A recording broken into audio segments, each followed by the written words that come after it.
감사합니다. 제가 초등학교를 다니던 시절에 학교 옆에 유명한 떡볶이집이 있었습니다. 아시죠? 저희 다닐 시절은 항상 옆에 떡볶이집이 있었잖아요. 옛날 떡볶이는 어느 접시에 나오죠? 예, 초록색 접시. 지금 민기가 입은 티셔츠 같은 접시에, 색깔의 접시에 항상 나옵니다. 이렇게 얼룩얼룩한, 아시죠? 하얀색하고 거기에서 안 나오면 맛이 없어. 그 접시에 나와줘야 될 거예요. 그래야 감성이 살아나는 것이죠. 제가 이렇게 인터넷 검색해봤더니 1980년대 떡볶이 감성 해가지고 그릇을 팔더라고요. 여러분 꼭 사셔서 댁에서 떡볶이 아이들에게 그 그릇에 좀 담아주셨으면 좋겠습니다. 저도 친구들하고 떡볶이를 사 먹곤 했는데 오늘날로 말하면 뭐예요? 소확행이죠. 초등학생들의 소확행.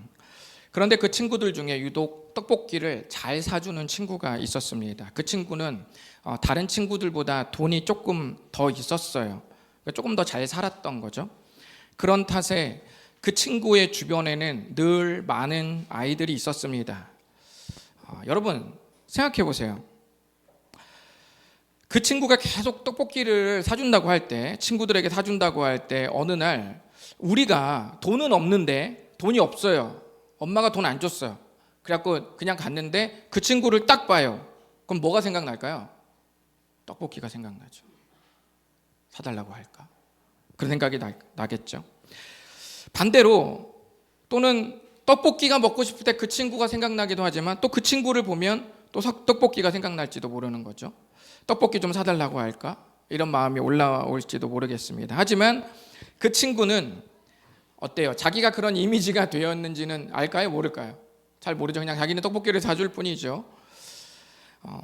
여러분 그런 관계가, 그런 시간들이 계속 됐을 때, 학교를 끝나면 언제나 그 친구가 떡볶이를 사주고 주변에 있는 친구들은 그 떡볶이를 계속 얻어먹고 이런 시간들이 계속되었을 때 우리는 이 둘의 관계에서 이런 생각을 좀 해볼 수 있겠습니다. 처음에는 그 친구가 좋아서 이렇게 만나다 보니까 그 친구가 돈이 좀 있으니까 우리 떡볶이를 많이 사줘서 먹게 됐는데, 그것이 계속 반복되면 어떤 느낌이 드냐면 가끔은 2번으로 넘어간다는 거예요. 2번이 뭐예요? 떡볶이를 먹기 위해서 그 친구를 만나는 것이죠. 여러분이 엄마라고 한번 가정해 보세요. 여러분의 자녀가 1번의 마음에서 2번의 마음으로 점점 바뀌어가고 있다는 것을 여러분이 발견한다면 여러분은 뭐라고 그러겠어요? 그래, 조금만 더 얻어먹어라. 이번에는 김밥까지 도전하는 거야? 이렇게 해보시겠어요? 계속 얻어먹어라. 좀만 얻어먹으면 우리 이제 10,000원 모을 수 있어. 이거 갖고 우리 캠핑 가자. 이렇게 할 수 있죠. 여러분 같으면 아이들에게 이렇게 말하겠어요? 아니면은 1번의 마음에서 2번의 마음으로 점점 바뀌어가는 아이들을 만났을 때 여러분의 자녀가 만약 그걸 확인이 되었다면 여러분 그렇게 말하지 않겠어요? 너 그렇게 친구 사귀는 거 아니야? 말하지 않겠습니까? 떡볶이를 먹기 위해서 그 친구를 계속 만나는 것은 좋지 않아. 별로 옳은 거 아니야. 라고 가르치지 않겠습니까? 또는 반대로 여러분의 아들, 딸들이 친구들에게 그런 식으로 이용당한다면 어때요? 마음이 좋지 않을 겁니다.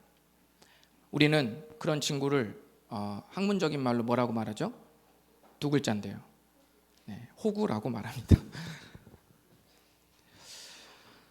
떡볶이를 먹기 위해서 그 친구에게 연락하는 것은 뭔가 거꾸로 된 거죠. 그러니까 좋은 관계가 이미 아닌 겁니다. 우리가 그 친구를 만날 때마다 떡볶이를 얻어먹는다고 하더라도 떡볶이를 얻어먹기 위해서 반대로 그 친구를 만난다는 것은 뭔가 아니죠. 우리는 그것을 그렇게 바뀌어가는 우리 자녀의 마음이 느껴진다면 우리는 반드시 그것을 바로 잡아줘야 될 겁니다. 우리 다 같이 성경의 한 구절을 읽어보도록 하겠습니다. 시작. 예수께서 대답하여 이르시되 내가 진실로 진실로 너희에게 이르노니 너희가 나를 찾는 것은 표적을 본 까닭이 아니요 떡을 먹고 배부른 까닭이로다. 아멘. 어느 날 예수님이 사람들에게 이렇게 말해요. 야, 너희들이 날 그렇게 찾아와 주는 것은 나에 대해 더 깊이 알기 위해서가 아니라 떡을 먹고 배부르기 때문이라고 말씀하셨습니다. 예수님이 왜 이런 이야기를 하셨는지 이 맥락 속으로, 요한복음 6장의 맥락 속으로 좀 잠깐 들어가 보시겠습니다. 요한복음 6장을 보면 사람들이 엄청난 기적을 경험합니다. 그 기적이 뭐냐면, 사람들은 예수님이 떡 5개와 물고기 2마리로 배고파하는 사람들 5,000명을 먹이시는 장면을 목격하고, 그 목격된 현장에 자기도 있었어요. 자기도 예수님의 엄청난 기적 가운데 일어났던 그 많은 양의 음식을 자기도 먹었습니다. 그러자 어떤 일이 벌어졌냐면, 그 광경을 보고, 초자연적인 현상을 보고 사람들이 깜짝 놀랐죠. 눌러주시겠어요? 네, 그래서 그러자 사람들이 예수님을 찾아서 억지로 뭘 삼으려고 그래요? 임금으로 삼으려고 했습니다. 야, 예수님을 임금 삼으면 이제 우리 배고플 일은 없겠다 라고 생각한 것이죠. 예수님은 그런 식으로 왕이 되시는 분이 아니시고 또 그럴 생각도 없으신 분이세요. 그래서 예수님은 뭐 하셨냐면, 맨 마지막에 보시면 모냥 빠지게 도망가셨습니다. 사람들이 계속 임금 삼으려고 하니까 예수님 도망치셨어요. 사람들이 예수님을 찾기 위해 어때요? 혈안이 되어 있겠죠? 어디 있지? 어디 있지? 어디 있지? 어디 있지? 막 계속 찾아다녔을 거야. 이렇게 예수님 어디 있지? 했을 거죠. 예수님 어디 있어요? 저희랑 숨바꼭질 할 거예요? 막 이렇게 하면서 계속 찾아다녔겠죠. 근데 예수님은 성경에 보니까 이미 제자들하고 바다 건너편으로 이미 가셨어요. 도망가셨어요. 자, 그런데 6장 24, 25절 보시면 어때요? 무리들이 배를 타고 바다 건너편까지 쫓아왔어요. 예수님이 어때요? 이놈들 여기까지 올 줄은 몰랐겠죠? 오! 이렇게 하지 않았겠어요? 어떻게 여기까지 따라왔지? 뭐 이렇게 하지 않겠어요? 사람들이 예수님과 마주치자, 예수님 언제 여기까지 오셨어요? 올 거면 말씀을 하셔야지. 우리 기다리고 있었는데. 소름 돋지 않겠습니까? 그런 일들이 지금 바다 건너편에서 또 재회가 된 거죠. 사람들은 혹시 몰래 도망친 건 아니죠? 뭐 이렇게 말하면서 소름 돋는 멘트를 했을 수도 있습니다. 이때 예수님이 하신 말씀이 뭐냐면 바로 이 말씀입니다. 그렇게 예수님을 바다 건너편까지 쫓아와서 스토커처럼 예수님을 만나기를 원하는 수많은 무리들을 향해서 예수님이 뭐라고 하셨냐면, 너희가 나를 찾는 것은 표적을 본 까닭이 아니요 떡을 먹고 배부른 까닭이로다. 이 말을 떡볶이 버전으로 바꿔보면 이렇게 될 겁니다. 너희가 나와 만나고 친구가 되려고 하는 것은 떡볶이를 먹고 배부르고 싶어서겠지 라고 예수님이 말하는 것과 똑같은 겁니다. 결국 예수님께서 말씀하시려는 것은 다시 1번의 관계, 즉 떡볶이를 먹기 위해서 예수님을 찾지 말고 1번처럼 예수님을 좋아하고 예수님을 사랑하다가 떡볶이도 먹자는 말씀을 지금 우리들에게 하고 있는 겁니다. 어렵지 않으시죠? 그래서 예수님은 6장 26절 후에 27절에서 이제 이렇게 말씀하십니다. 읽어보시겠습니다. 27절 시작. 썩을 양식을 위하여 일하지 말고 영생하도록 양식을 위하여 하라. 아멘. 썩을 양식을 위하여 일하지 말고 영생하도록 있는 양식을 위하여 살라고 말씀하십니다. 이 말이 이게 비유이다 보니까 사람들은 알쏭달쏭해요. 양식? 썩을 양식? 영생하도록 있는 양식? 뭐지? 그 음식 뭐야? 다 사람들이 먹고 죽는 것이지 한 번 먹으면 우리를 영원히 살게 하는 어떤 음식이 있어? 그거 뭐야? 뭐 불로장생이야? 뭐야? 이렇게 잠깐 갸우뚱거리는 것이죠. 그래서 예수님이 아주 정확하게 말씀해 주십니다. 여러분 정확한 거 좋아하시죠? 정확한 거. 예수님 정확하게 말씀하세요. 한번 읽어보겠습니다. 시작. 나는 생명의 떡이니 내게 오는 자는 결코 줄이지 아니할 것이요 나를 믿는 자는 영원히 목마르지 아니하리라. 아멘. 그 양식, 떡, 생명의 떡, 그게 누구라고 그랬어요? 바로 자기 자신을 가리켜 하신 말씀이다. 어때요? 명쾌하죠? 너무 분명하죠? 사람들은 예수님의 이 대답을 듣고 어떤 반응을 보였을까요? 아하, 이제야 알았다.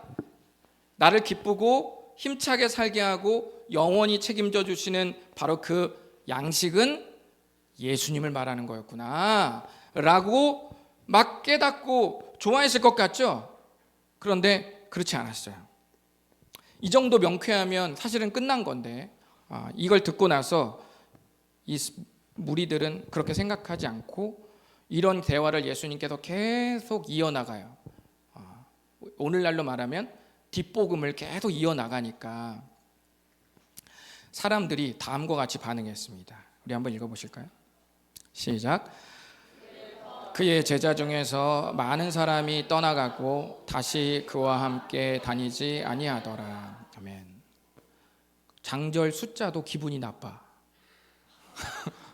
장절 숫자도. 여러분 외우기 편하라고 제가 일부러 드린 거예요. 장절 숫자도 666이야. 어쨌든 666은 예수님을 떠나게 만들었던 것이죠. 그 사람들이 왜 떠났을까요? 예수님이 정확하게 명쾌하게 말씀해 주셨는데 사람들은 왜 떠났을까요? 여러분들은 어떨 것 같으세요? 떠날 것 같으세요? 안 떠날 것 같으세요? 예수님의 진단이 정확하셨던 거죠. 너희가 나를 찾는 것은 뭐 때문이요? 떡을 먹고 배부른 까닭이다. 그러니까 결국 예수님을 만나서 무엇을 찾겠다는 거예요? 얻겠다는 거죠. 떡을 찾겠다는 거죠. 양식을 찾겠다는 것이죠. 오늘날로 말하면 먹을 것, 마실 것, 입을 것. 내가 교회 나와서 그리고 내가 신앙을 가져서 그리고 내가 기도를 해서 그리고 내가 예배를 드려서 내가 꾸역꾸역 얼굴을 디밀고 내가 여기서 11시에 와서 예배를 드려서 내가 결국 당신을 만나는 것도 좋지만 사실은 당신을 만나서 내가 사실은 갖고 싶은 것은 떡볶이였어요 라고 그렇게 말하는 부분들을 예수님께서 정확하게 간파하시고 그게 아니라 관심을 내가 생명의 떡이야, 내가 떡볶이야 라고 말씀하시니까 사람들이 어때요? 아닌데 이렇게 하는 거죠. 그러면 어때요? 사람들의 니즈가 안 채워지니까 결국 어떻게 됐냐면 많은 사람이 떠나갔고 다시 그와 함께 다니지 아니하니라. 다시 오병이어의 기적을 일으키면 사람들이 모였겠죠. 그러나 계속 이렇게 예수님에 대해서 자세히 말하니까 사람들이 결국은 그와 함께 다니지 않았습니다.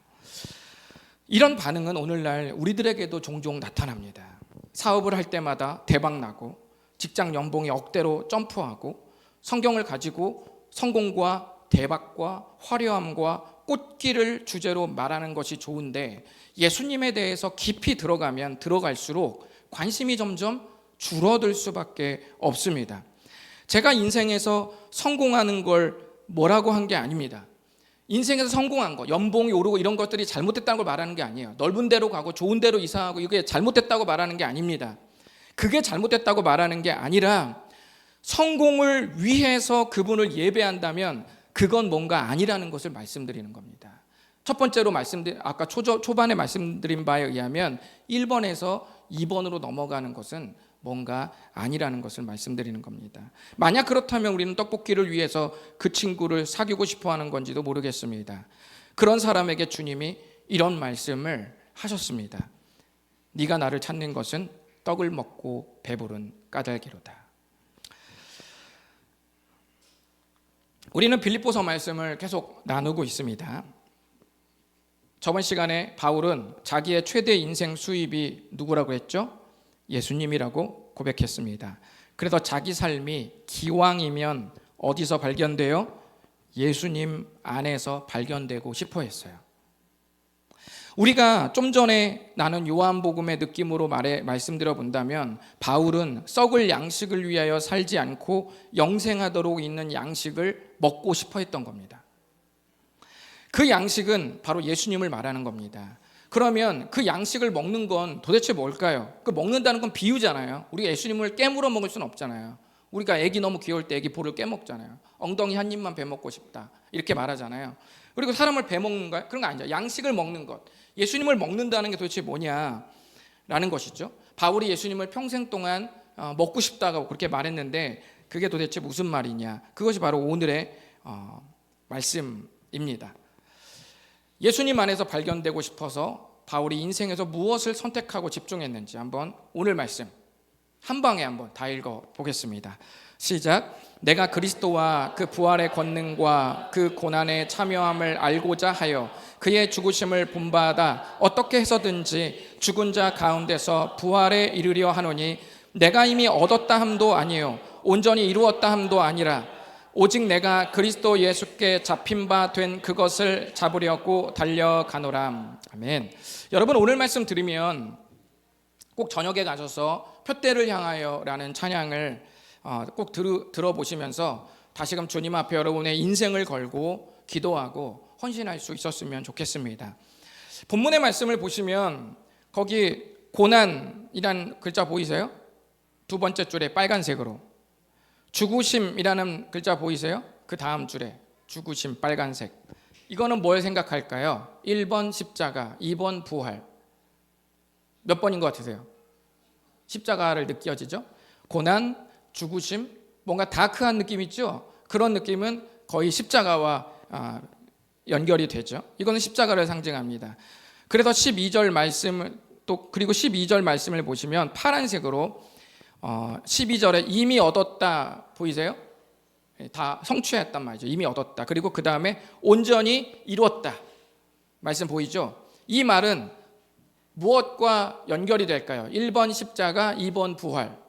네, 부활과 연결이 되죠. 어떤 느낌인지 아시겠죠? 찬란하고 밝고 결과적이고 영광스러운 결말, 이런 것들은 부활과 다 연결이 되는 이미지들입니다. 이렇게 바울은 십자가와 부활을 지금 이렇게 말하고 있는 겁니다. 그런데 여러분, 10절을 잘 보시면 10절을 눈으로 첫 번째 줄을 잘 보세요.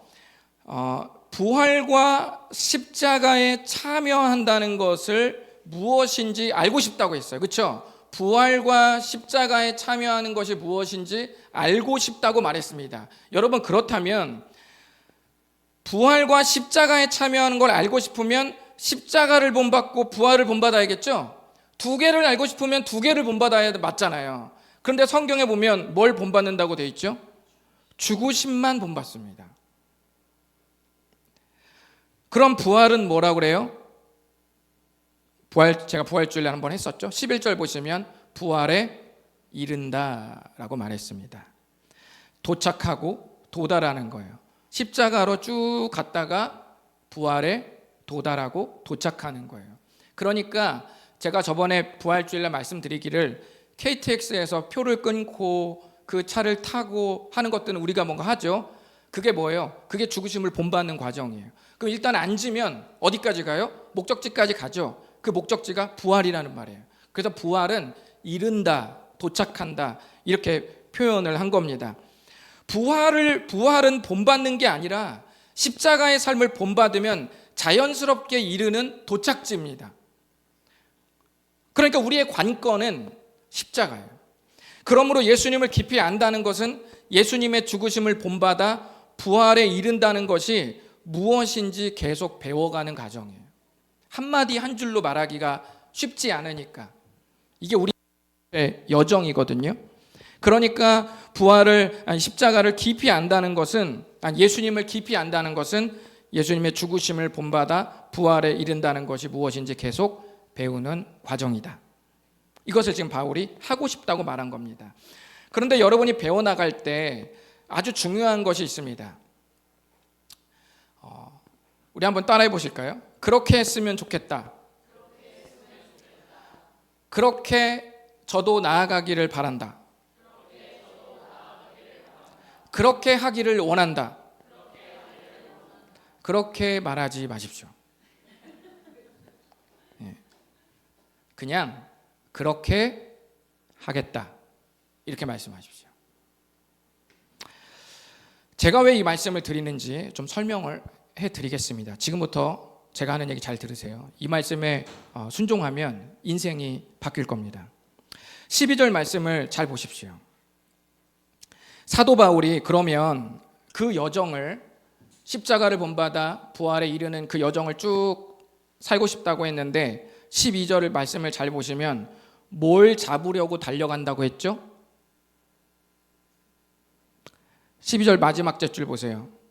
뭘 잡아요? 예수님께 잡힌 바 된 그것을 내가 잡으려고 달려간다, 이렇게 말했죠. 말이 어려워요.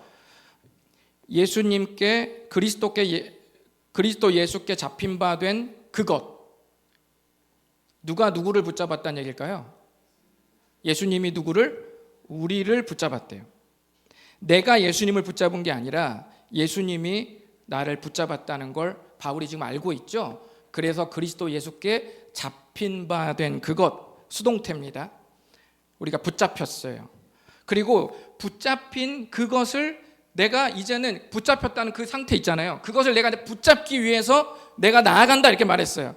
그러니까 두 번째, 붙잡힌 바 된 그것을 잡으려고 할 때는 능동태인 거예요.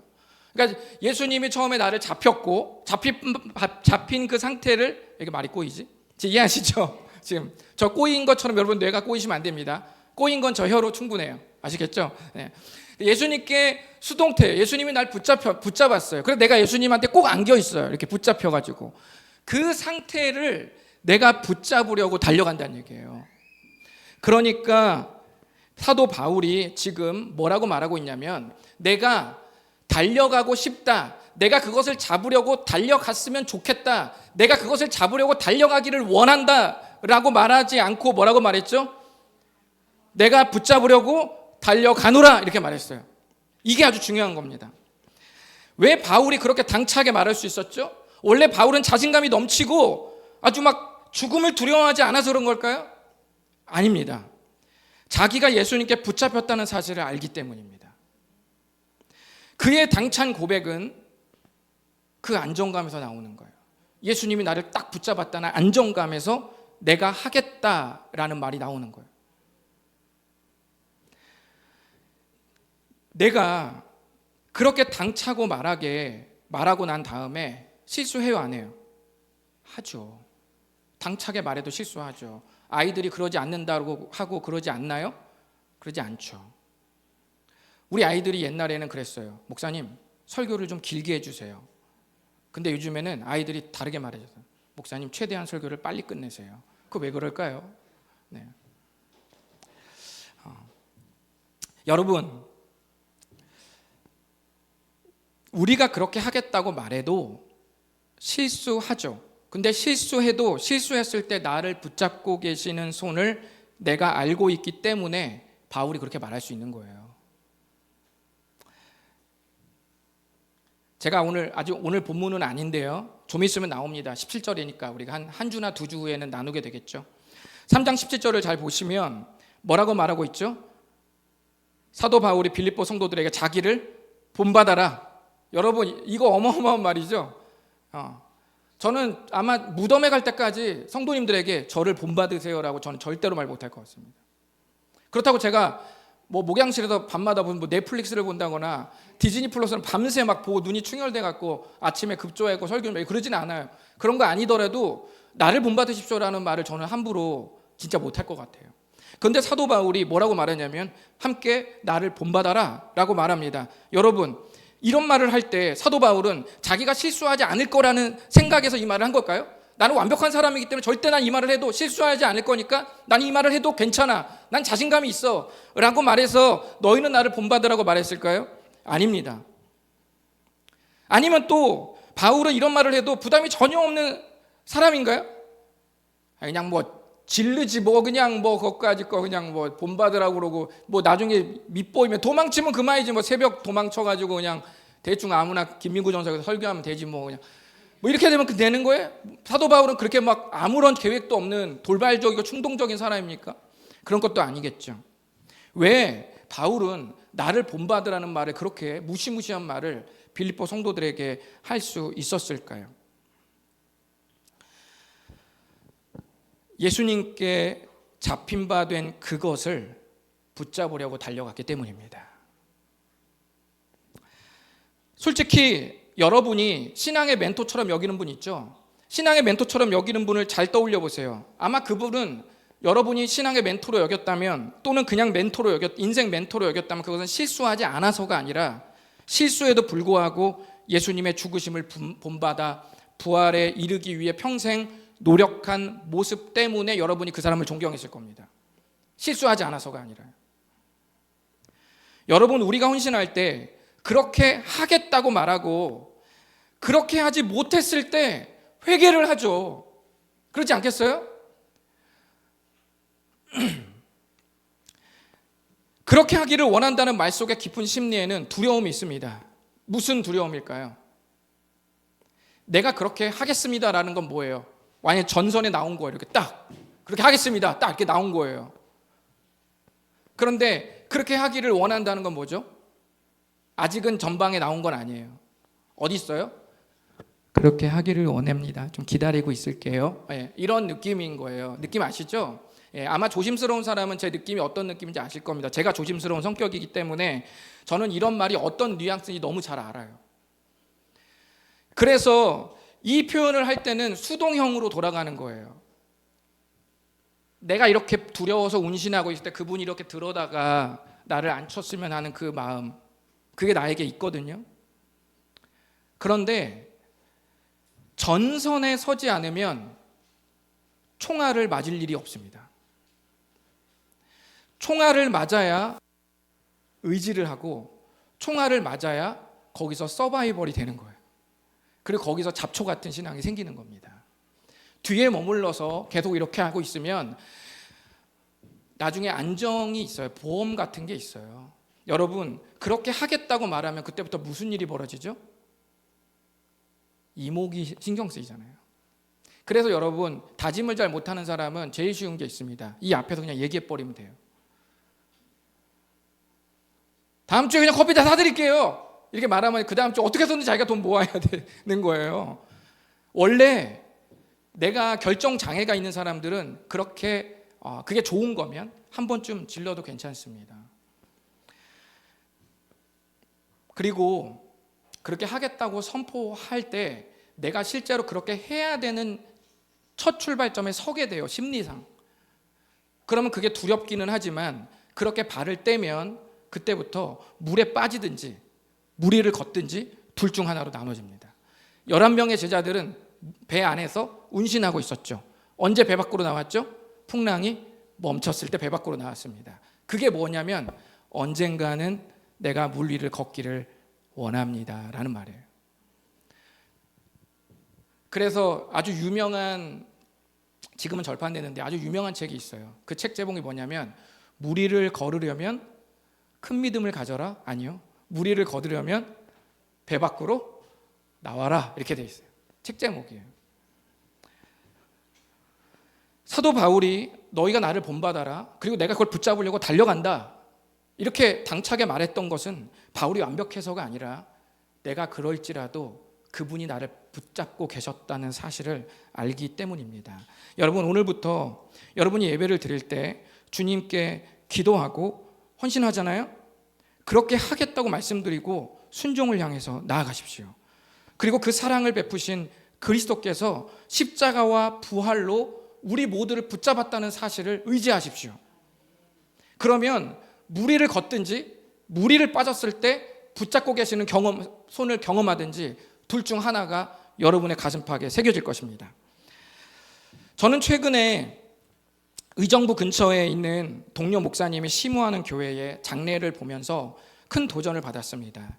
이 목사님은 저희 바자회 때도 오셔서 2번이나 방문하셨죠. 그래서 굉장히 큰 목돈을 쓰고 가셨어요. 이 목사님의 교회를 오래 섬기다가 86세에 소천하신 한 집사님은 평생 성경을 정말 사랑하시는 분이셨답니다. 이분은 무려 8년간 성경을 필사하셨는데요. 8년 동안 필사하신 그 성경 종이 노트들입니다. 그리고 그걸 쫙 펼치니까 저렇게 길다랗게 한 테이블에 전부 널려져 있죠. 저렇게 쌓인 필사물들은 그 집사님의 인생이 떠나간 자리에서 집사님의 생애 동안에 그분이 무엇을 선택하고 집중했으며 무엇을 위해 자기 인생을 드리고 싶었는지를 말해주고 있었습니다. 이 성경에는 예수님의 말씀을 빨간색으로 표시해 놨을 뿐만 아니라 또 연결되는 구절들을 표시할 정도로 아주 세밀하고 꼼꼼하게 필사를 해 놓으셨습니다. 저는 여기서 아주 놀라운 말을 듣게 되었는데요. 무슨 말을 하고 있냐면 아내 되시는 권사님께서 이런 말씀을 하셨대요. 우리 집사님은요, 성경을 너무 잘 아세요. 말씀이 여기랑 여기랑 서로 연결되고요, 여기랑 저기랑 연결되고 한대요. 이런 말을 살아생전에 아내 되시는 권사님께 했다는 거예요. 저는 이 말이 무슨 말인지 너무 잘 압니다. 성경의 맥락을 짚어가면서 성경을 계속 읽어 내려가면 어느 순간 이 말씀과 이 말씀이 손을 맞잡습니다. 그리고 구약의 말씀과 신약의 말씀이 손을 맞잡습니다. 이런 일은 진짜 찐으로 성경을 읽지 않으면 일어날 수 없는 일이에요. 할아버지가 필사한 성경을 보면 거기에 관련 구절들을 다 써놨어요. 자기가 생각했을 때 연결될 만한 구절들을, 물론 거기에는 어느 정도 조금 오차가 있을 수도 있죠. 하지만 자기가 읽으면서 몸소 체험했던 그런 모든 연결된 구절들과 은혜들을 함께 적어서 거의 절반의 주석 같은 필사를 8년 동안 그렇게 하셨다고 말합니다. 이 집사님께서 지난 6월 15일에 마지막 대표 기도를 하셨답니다. 그러니까 불과 한 달 정도밖에 되지 않은 것이죠. 몸이 좋지 않아서 앉은 자리에서 마이크를 잡고 대표 기도를 하셨다고 하는데요, 마지막 대표 기도문을 이렇게 작성하셨다고 합니다. 넘겨주시죠. 네. 우리를 인내로운 자 되게 해 주시옵소서. 어떠한 어려운 고난 앞에서도 주님의 자비를 힘입어 극복할 수 있다는 확신을 주시고 평화로운 마음으로 모든 것을 보게 해 주시옵소서. 우리를 인내로운 자 되게 하시며 이웃의 결점을 억지로 고치려 하지 말고 오히려 참고 견디는 법을 가르쳐 주시옵소서. 우리를 인내로운 자 되게 하시며 이웃과 사귀는 것이 어려울 때에는 평화의 미소를 잃지 않게 하여 주시옵소서. 갈보리산에서 십자가의 고통을 겪으신 우리 주님, 인내와 하나 되어 세계의 구원을 위해 인내롭게 스스로를 바치신 법을 가르쳐 주시옵소서. 인내로운 자 되게 해달라는 저 말이 제 가슴을 후벼 파서 제가 굉장히 며칠 동안 힘들었습니다. 맞춤법이 틀렸는지 아니면 시적으로 저렇게 표현을 승화시킨 건지 그런 것 따위는 저에게 별로 중요한 게 아니었습니다. 그분이 인생 말년까지 인내하는 그리스도인이 되기 위해 몸부림쳤던 그 모습이 저에게 큰 도전이 되었습니다. 마지막 그 대표 기도문의 마지막 글귀, 갈보리 산에서 십자가의 고통을 겪으신 우리 주님, 인내와 하나 되어 세계의 구원을 위해 인내롭게 스스로를 바치신 법을 가르쳐 주시옵소서. 저 기도는 오늘 제가 여러분과 나눈 말씀이기도 합니다. 죽으심을 본받아서 인내하면서 부활에 이르는 그 삶에 우리도 기꺼이 우리 자신을 드렸으면 좋겠습니다. 그리스도 예수께 잡힌 바 된 그것이 있으니 두려워하지 마시고 불안해하지도 마시고 실수할까 걱정하지도 마시고 그리스도 예수님께서 십자가와 부활로 우리를 붙잡으신 그것을 붙잡기 위해 기꺼이 그리고 당차게 고백하면서 나아가는 우리 모두가 되기를 바라겠습니다. 기도하겠습니다. 이 시간에 반주에 맞서서 함께 기도할 때 주님께 그렇게 기도하십시오. 주님, 이제는 내가 이 심리적으로 내가 운신할 수 있는 안전한 폭에 내가 그대로 숨어 있지 않고 내가 나만의 강단 뒤에 숨어 있지 않고 이제 영적인 최전방에 그 출발점에 그 38선에 나의 두 발을 딛고 서겠습니다. 주님, 제가 나를 붙잡으신 그분을 생각하면서 무리를 걷는 것 같은 두려움과 불안의 그 길이라 할지라도 주님, 제가 걷겠습니다. 주님, 제가 나아가겠습니다. 주님, 제가 붙잡기 위해 달려가겠습니다 라는 그러한 고백으로 나아갈 수 있게 하여 주시옵소서. 이렇게 한번 오늘 고백해 보시면 어떻겠습니까? 정말 더 이상은 내가 행동까지는 못할 것 같아서 나의 멘트와 나의 마음이 그렇게 안으로 수고로 들어갈지라도 오늘 말씀 한번 의지해 보면서 이제 오늘부터 주님, 나아가겠습니다. 주님, 하겠습니다. 한번 고백하면서 순종의 자리로 나아가 보시면 어떻겠습니까? 또 하다가 또 잘 못하면 어떻습니까? 우리 주님, 회개하면 다 받아주시지 않습니까? 또 다시 주님께 나아가면 어차피 주님이 우리를 붙잡고 계시지 않았습니까? 우리가 영원한 나락으로 떨어지는 거 아니지 않습니까? 뭐가 두렵습니까? 주님이 물에 빠져도 베드로 붙잡아 주시지 않았습니까? 여러분 시도하고 도전해도 어차피 여러분이 다 100% 못할 거 주님이 다 알고 계십니다. 여러분이 당차게 고백해도 그 안전지대에 머무르는 여러분의 조심스러운 성격 주님이 다 알고 계십니다. 그럼에도 불구하고 하겠다고 당차게 고백했을 때 주님께서 그 믿음의 고백들을 붙잡으시고 이미 붙잡으셨던 주님의 십자가와 부활이 여러분을 도우실 것입니다. 성령께서 그 깊은 십자가의 오묘한 진리 속으로 여러분의 고백과 여러분의 삶들을 이끄셔서 여러분이 그동안 구경하지도 못했고 경험하지도 못했던 무리를 경험하는 놀라운 영적인 경험들이 여러분의 삶 가운데 펼쳐질 줄 믿습니다. 여러분 한번 도전해 보시겠습니까? 주님, 이 시간에 도와주시옵소서. 다 같이 기도하겠습니다. 주님 감사합니다.